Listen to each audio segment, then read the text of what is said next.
The Clean Power Hour is brought to you by CPS America, maker of North America's number one three-phase string inverter, with over 8 gigawatts shipped in the U.S. The CPS product lineup includes string inverters ranging from 25 kW to 350 kW. Their flagship inverter, the CPS 350 kW, is designed to work with solar plants ranging from 2 megawatts to 2 gigawatts. CPS is the world's most bankable inverter brand and is America's number one choice for solar plants, now offering solutions for commercial, utility, ESS, and balance of system requirements.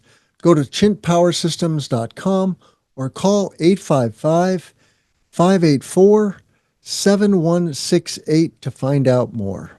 But we could actually regenerate our soils through grazing, through animal impact, through rotational grazing, and saw this as a means to be, and this is now turned into the term agrivoltaics, which is a hot topic and on a lot of people's mind. But really, rather than doing two things on the same piece of land, we saw this as an opportunity to regenerate the land, add value, and create values, obviously in the electricity generation, but also add values in improving the water cycle, improving water infiltration in the soil, sequestering carbon, increasing the organic material that's in our soils.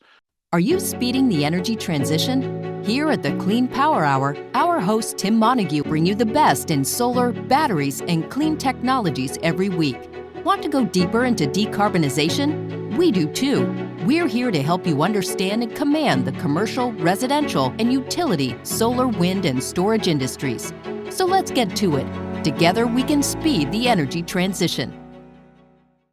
Today on the Clean Power Hour, regenerative energy. I'm Tim Montague, your host. Welcome to the Clean Power Hour. Please check out all of our content at cleanpowerhour.com. Give us a rating and a review on Apple and Spotify, and tell a friend about the shows. Word of mouth is the best thing you can do.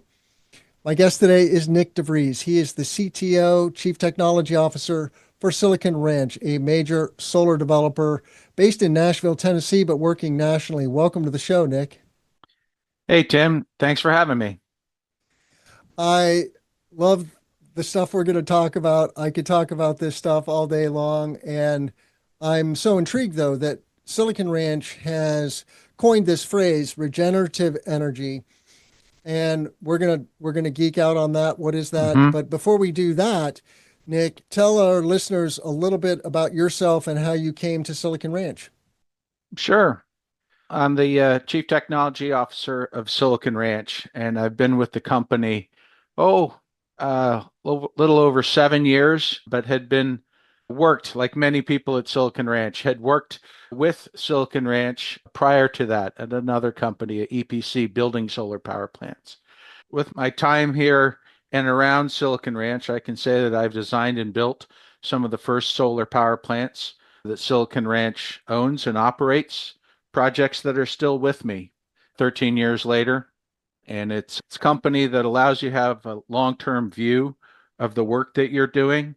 Sure, things need to happen on time, on budget, on schedule, but we are an independent power producer that also develops. And our main goal is to provide electricity choice, renewable energy to communities, provide them economic development and carbon solutions. And by doing so, build a business that provides a lot of different streams of value to the communities we serve. Yeah, we were talking in the pre-show about the expression dual use, and I use multiple expressions for ultimately what is agri-solar or agrivoltaics. And agri-solar is a bigger house, I think, but dual use I think of as you're installing solar, you're generating electricity with sunlight. That's the fundamental. But then you're also doing other things with that land. Maybe it's pollinator-friendly habitat. Maybe it's grazing sheep. Maybe it's raising crops. But why does Silicon Ranch feel so strongly about this expression regenerative energy, and what is that? Sure. Regenerative energy is our company's program that we launched a little over 5 years ago. And it's built around regenerating the soils and the land that we own. As a long-term independent power producer, we actually choose to own most of the land that we've built our solar power plants on rather than a long-term lease.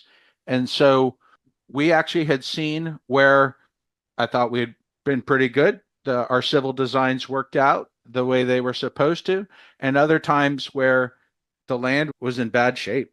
There was times there was erosion, invasive species on our land. Things just didn't turn out per plan, and realized that there's more to land stewardship than just setting it aside and letting it be, but we could actually regenerate our soils through grazing, through animal impact, through rotational grazing, and saw this as a means to be, and this is now turned into the term agrivoltaics, which is a hot topic and on a lot of people's mind.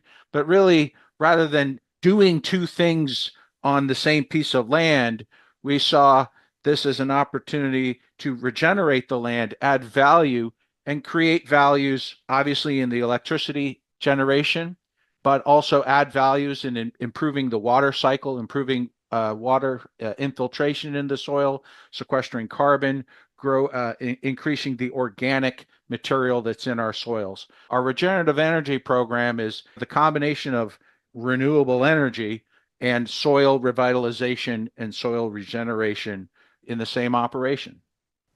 Yeah, I love this emphasis on the soil because our modern agricultural system, I live in rural Illinois, Mm-hmm. which is one of the best breadbaskets in the United States, bar none. Yeah. And that economy is running on corn and beans. Mm-hmm. And unfortunately, our modern practices are basically mining the soil. We're removing carbon from the soil and degrading the soil. It was built up over thousands of years into what was largely a wet prairie here in Illinois prior to European settlement. And then we started plowing it and planting it. And then that got much heavier after World War II with the advent of petrochemicals, fertilizers, and pesticides. And so now we're really just leaning very heavily on the soil in our farming practices. And it's a beautiful thing to think that we could take some of that farm ground out of rotation and do something else with it that is, as you say, regenerative. Adding animals back to the landscape, large ruminants, is a good thing and something that the landscape was definitely used to in many parts of the United States, again, That's right. prior to European settlement. That's right. And there are things that ruminants do, just walking, grazing, and putting their excrement on the soil, that really was a rich phenomenon, and they were integral to the ecosystem, very much part of that, which we then removed largely. But so let's talk a little more about Silicon Ranch. You're well known, I think, just because you're a big IPP. You're developing large utility scale solar projects in many parts of the US with an emphasis on the Southeast. But I did not know that you were in the business of owning your real estate, which is quite unusual for a utility scale solar developer. I love that. You're making a long-term investment. Not that utility solar isn't a long-term investment. It is. These are 20 to 50-year life projects, and most of the leases reflect that. But tell us a little more about that commitment to owning the real estate, and then how has regenerative energy evolved? You've been with the company for quite a while, and you've seen projects that have gone from concept to fruition, but tell us a little more about how things are going and what are you most excited about? Yes, you mentioned a bit about our business model, and it's our business model to develop and build and then own all of our projects. And everything is built around the long-term model. We fully expect to sell electricity to every customer we sign up, and have done so for 13 years.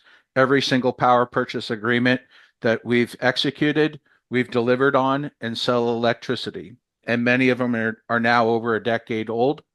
So we see that the sun and solar energy is a real economic development tool, something for counties to be proud of. We create new revenue streams in counties through tax that hadn't been there before. We're generating electricity for the utilities, for some of the customers in the counties. So we see this as a long-term operation. And because of that, I'd say back in 2018, I'd been around some of the same projects, owned the projects that I had designed and built, and earlier, a few years earlier. And we had seen, like I said, how some of them just nailed it. Everything's working great. The land's in good shape. We mow the grass. It's working out as we had expected. And others where, hey, something's not right. The grass never really took hold. We couldn't get anything to grow. We had weeds instead. And so it having that long-term view allowed us to see just the spectrum of outcomes that occur when building multiple projects, and focused in on and saw the opportunity that we had needs. We had land that was depleted and needed more organic material simply to grow the grass that's needed to hold the soils in place, just to be compliant with stormwater runoff requirements and the civil design for the project. At the same time, we had purchased land in South Georgia right along a transmission line to build a power plant and sell electricity to customers in Georgia. And our neighbor, Will Harris of White Oak Pastures, approached us and said, there's ways that we could probably work together. He has an organic and regenerative cattle ranch, multi-species operation, actually. And he was concerned. He wanted to make sure that we were going to treat the land that neighbored his family's land, that had been in his family for generations, and do right by it. And we had just good, honest conversations with him about what would be possible, and saw the opportunity that we had been struggling with organic material, soil health, and growing grass. And here's a guy, our new neighbor, who builds his business around the soil, regenerating it. The stronger his soil, the healthier his soil, the more grass is grown, and then the more animals he could run on his land and more meat that he could produce. And so we signed some of our first grazing contracts with him, but then also were introduced to a number of excellent grazers in other states where we could really build this program in multiple states, a couple different regions of the country, and get busy regenerating our soil. I learned about Will's work at the Solar Farm Summit this past summer, where I did a bunch of recording. Check out the Solar Farm Summit if you're not familiar. It's an agrivoltaics conference based in Chicago. And he's written a lovely book, which I read, called A Bold Return to Giving a Damn: One Farm, Six Generations, and the Future of Food. And if you read that book, you will quickly understand what Nick is talking about here, because Will is in the same business, I think, that you're in, except he's not necessarily a solar farmer. He's a cow farmer, primarily. He farms other animals as well, but he's concerned about the land and making sure that his grandchildren have a viable resource, that he's not borrowing from future generations, which is the cliff that so much of our practices in the modern world is running off, including our agricultural system, right? We're borrowing from future generations because we're degrading the ecosystem that provides the very wealth that gives us a plate full of food. It's really short-sighted. And so it's just great to run into entrepreneurs like him and yourselves who are now changing the way and proving to the world that you can do good in the world and run a profitable business. They don't have to be mutually exclusive, which is what I think a lot of capitalists think, that, sorry, we just are not going to be profitable if we try to do good by future generations, ultimately. Right. And it's not without its foibles, as you pointed out. Like, sometimes it's hard to get stuff to grow. Right. And production is a change to the land. It can be a pretty heavy impact, and you have to be thoughtful about that. And then obviously you have to work hard to bring it back. And you might be inheriting something that's been degraded for decades or more. And so the status of the land that you're inheriting, I'm sure, varies widely. But so anyway, just a couple things. We energy professionals need to remind our friends in rural communities, and we do need to see them as friends and allies. That's right. And build bridges. And that's one of the things that I love about agrivoltaics, is I think it is a bridge that That's right. helps them understand that we also can be part of a rural agricultural economy. We're not Right. just taking farm fields and grazing fields and converting them to an industrial use. It's a both and. There is No, the potential for ag. the both and I really like that. And I'm glad you brought it up because this has been exactly my my experience. I'm a city kid from California and work predominantly in rural counties, a lot of them in the southeast. Will Harris, very different accent than mine. We grew up differently, and you can point to all sorts of different things about us. But actually, when you get to slow down and talk with each other, we shared a lot of same concerns, had a lot of same interests, and could learn from each other. And that's really the power of agrivoltaics. It's an and, it's about creating multiple values. It's about learning different disciplines that you didn't know about before and combining them and creating something that's greater than if kept separate. Now, not Yeah. all agrivoltaics has those synergies. You could point to things that those aren't great pairings. But when you do, and I think we have that with small and moving into large ruminants, it is synergistic. There is symbiosis, and it's a beautiful thing, both on the land, but who you get to work with and the new relationships that you get to build.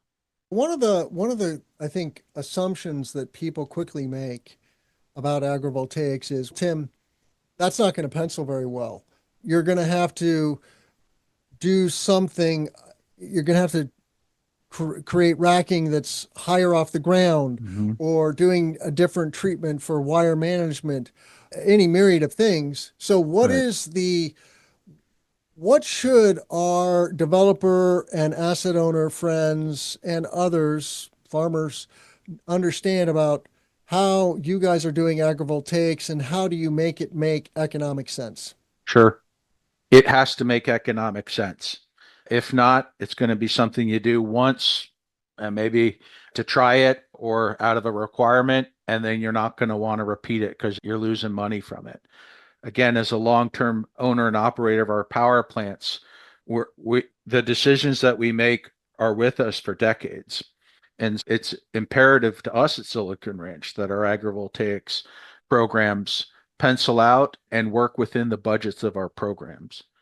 I think a key is that for both people to understand the importance of this, whether you're building your agrivoltaics program all within your own staff or you're working with partners, is to recognize that the solar power plant capital costs up front are very intensive and then have to play out and create revenues for a long time to come.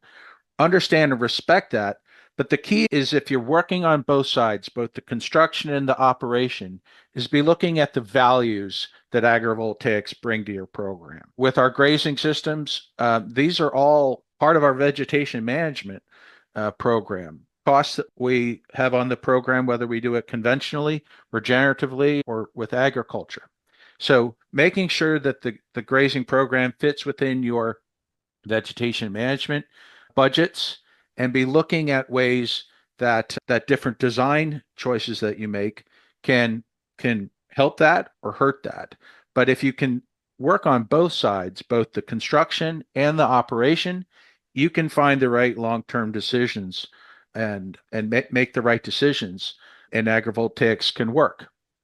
But if you just prioritize one over the other, that short-sighted thinking can lead you into to bad decision making. And I don't think that all agrivoltaics is going to work out perfectly and have those great long-term outcomes. But you got to definitely have to look at both the construction and the operation when making those choices. The Clean Power Hour is brought to you by CPS America, maker of North America's #1 three-phase string inverter, with over 8 gigawatts shipped in the U.S. The CPS product lineup includes string inverters ranging from 25 kW to 350 kW. Their flagship inverter, the CPS 350 kW, is designed to work with solar plants ranging from 2 megawatts to 2 gigawatts. CPS is the world's most bankable inverter brand and is America's #1 choice for solar plants, now offering solutions for commercial, utility, ESS, and balance of system requirements. Go to chintpowersystems.com or call 855-584-7168 to find out more.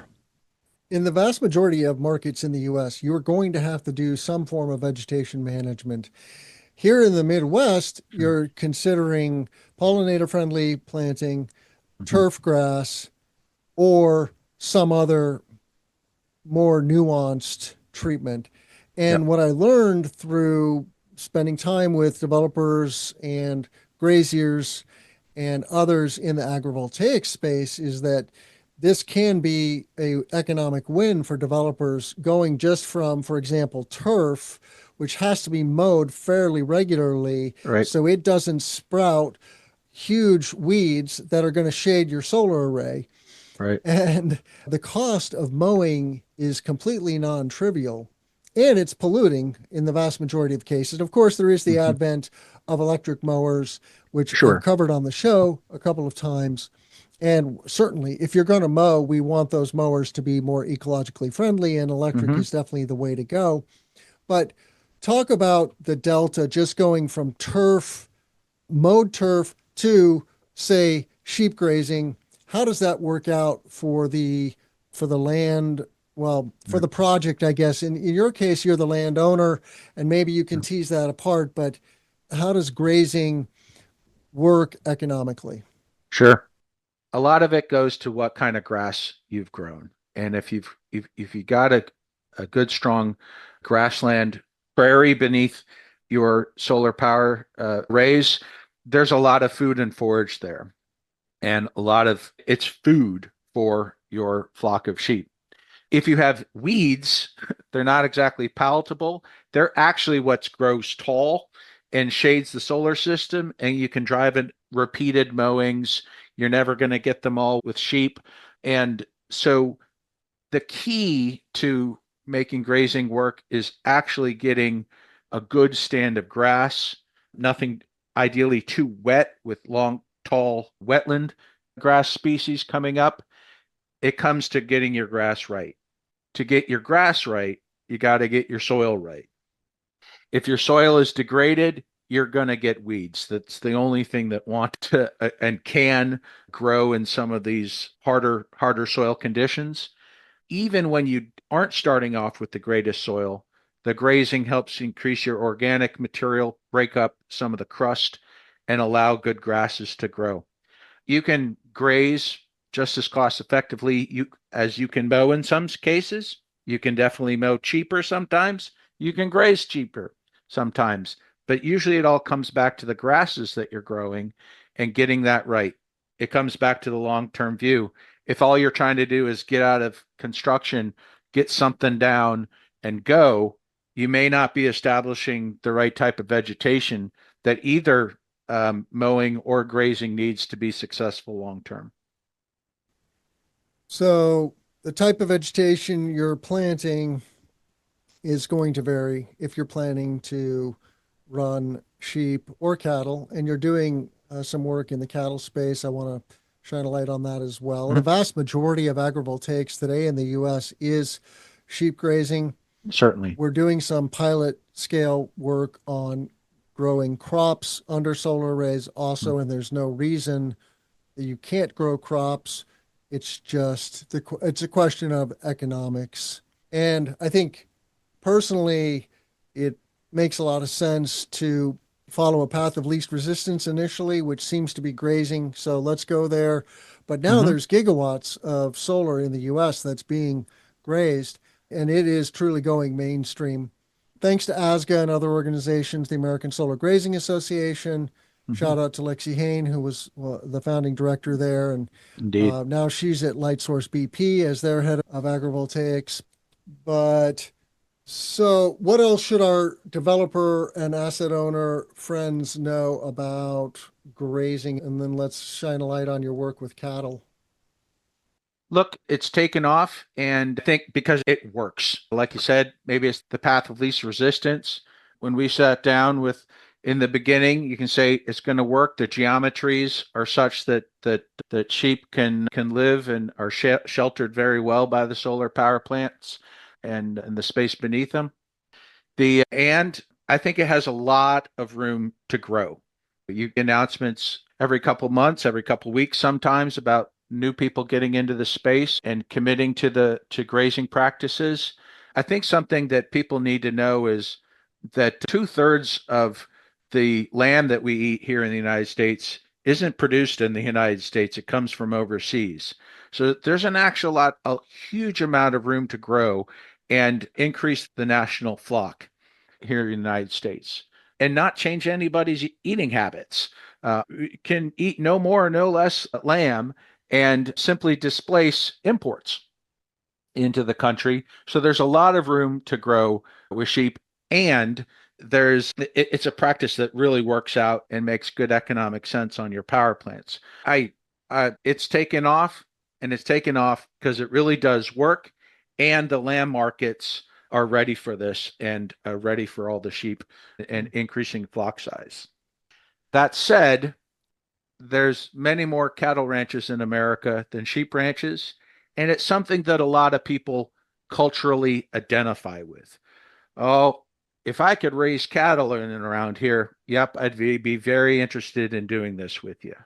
But if you came in and asked someone to do something that they're not used to, a lot of people have stopped ranching sheep or come in with a new crop that people aren't comfortable with, you'll have trepidation. But Americans do ranching cattle. It is the predominant protein that we eat in America. And with that cultural appreciation of cattle, I've been working probably for 5 or 6 years on trying to find a way that we can appropriately co-locate cattle ranching with solar. Obviously, the panels have to be taller, but back to the economics, you have to do this without hurting the cost of generating the solar electricity and finding the right balance. So that's been some of my work here in the past 5 years on what we call the cattle tracker program to find the right balance where we can find a solution that's good for solar generation, good for the animal, and good for the land. So if you go to siliconranch.com, click on solutions and then or rollover solutions, and then you'll see regenerative energy, and you go there, and then you'll see a link to the cattle tracker project. And clearly you need to jack the solar up a little higher with cattle, I presume. Is that not right? Yes, yeah, certainly depends on what your starting geometry is. But usually a torque tube is, say, 5 feet, sometimes between 4 and 6 feet from grade. And that's really not tall enough to prevent interactions between cattle and the solar Yeah, equipment. because the tracker's tilting, right? So the lower edge of the panel on a tracker is going down to at least 36 inches, right? And you don't want the cattle rubbing up against those solar panels. That would not be good for, and they might want to do that because it probably feels good. They need to scratch their back too. That's the number one thing people tell me about cows. Hey, Nick, are you sure you want to do that? Their cows like to scratch. And sure. And some inadvertent touching and interactions between cattle and the equipment is okay. But what's important is it's statistically relevant having a couple cows around a couple solar panels and no harm was done, good enough to unlock large projects with thousands, millions of solar panels, hundreds, thousands of cows. No, we have to find a way that you're going to statistically minimize the interactions between the equipment and the cattle, but do so without creating really increased costs that will hurt the economics of the generation plant. If you do that, don't do these two things together. But if you want to do them together, you have to find a way that the solar economics is still good and maintained, but that the cattle animal welfare is still just as good as if you were on a regular grass pasture. Yeah, certainly I can think the cattle, and this is true for the sheep too, are going to appreciate the shade. And that is non-trivial, right? Providing the animals with shade allows them to regulate their temperatures and is actually really good for their Absolutely. wellness and productivity, right? They're going to grow better if they're healthier and less stressed out. It's not just cattle nature, it's human nature too. Think of when you've been out on a long hike or been spending time outside and it gets warm. We all then seek the shade, and those benefits are something that we see and study on sheep ranching right now, as far as water intake, the weight that our sheep put on, the shade and shelter that a solar power plant provides a herd of animals is definitely adds value and something that is obviously also then good for cattle ranching. And I guess one of the things about agrivoltaics that stands out for me is that you, first and foremost, you need to be intentional and want to do something different. And but as you'll see, if you go to this website of Silicon Ranches, that they've assembled a research group around this practice, which involves scientists. And I'm just curious, Nick, how do you get support for this kind of an initiative? Is this a top-down thing, or is it more Yeah. bottom-up, or what? Tell us about that process. We started forming the research team about 4 years ago, I think, when we applied for federal research funding from the Department of Energy. They had one of their first agrivoltaic research calls, and we submitted the concept again, trying to find a way to cattle ranch under solar that was still good for the solar generation, good for the animal, and good for the cow, and good for the land. And when looking at that, I saw the need to be bringing in other expertise. I'm the CTO of a solar company. I know solar power plants very well, the cost drivers, the technology that's within the solar panels, and I have an appreciation of other things. But at the end of the day, I'm not an animal welfare specialist or I'm not an ecologist. This is an opportunity, and like we said in the introduction on agrivoltaics, to bring other people in with different backgrounds and different expertise. And when I opened up this idea and this mandate that we have to be good for the land, animal, and solar, that really piqued people's interests and was introduced to Dr. Keith Postian at Colorado State University, also Dr. Lily Edwards Calloway in their animal sciences department, and was able to talk to them about how I wanted to do this rigorously and wanted to make sure that the different disciplines were all represented by world-class researchers, and then also not just have researchers, but practitioners. I'm a practitioner of solar power plant generation and into sheep ranching. Will Harris is a practiced cattle rancher, and then other members of our staff have both do research and practice. And so combining those two things into a program is incredibly rewarding. Getting to work with people that we may not have crossed paths with otherwise, and have been able to create a really collaborative program as a result. Let's reiterate the value stack here. Sure. So you've got solar, so you're Mm-hmm. generating electrons and selling that power to some off taker. Yep. You've got income from grazing and raising livestock, Yep. Producing animals. a crop that has value in the market. Then there's the ecological value, right? You're reducing runoff, you're improving the soil ecosystem for the long term. Are there other stacks we should be thinking about here? No, I think you've knocked out the main three. Again, Yeah. value from selling electricity, value from producing animal crops, and then also the ecological values. But then these all touch different things, right? You're building organic material in the soil. You're running off less water and keeping it more on your own property. The production side touches other businesses around the ranch, right? And both in terms of what you buy in inputs, but also then in meat producing, the energy generation. Obviously, you're producing solar electricity and selling it, but you're also contributing to the local economy through taxes and through the new jobs. A regular solar power plant only employs so many people that to operate within the requirements and the regulations, but by stacking values, we're hiring many more people per acre than we would ordinarily, and in many cases, many more people than acre than the previous land use. Yeah, I think this is really important for rural landowners to understand that we're opening up some streams of revenue for the local community that are not there when you're just cropping or grazing the land. And so it is, and rural America is in a bit of a crisis. The next generation is struggling to stay interested in staying on the land, and they're going to the cities.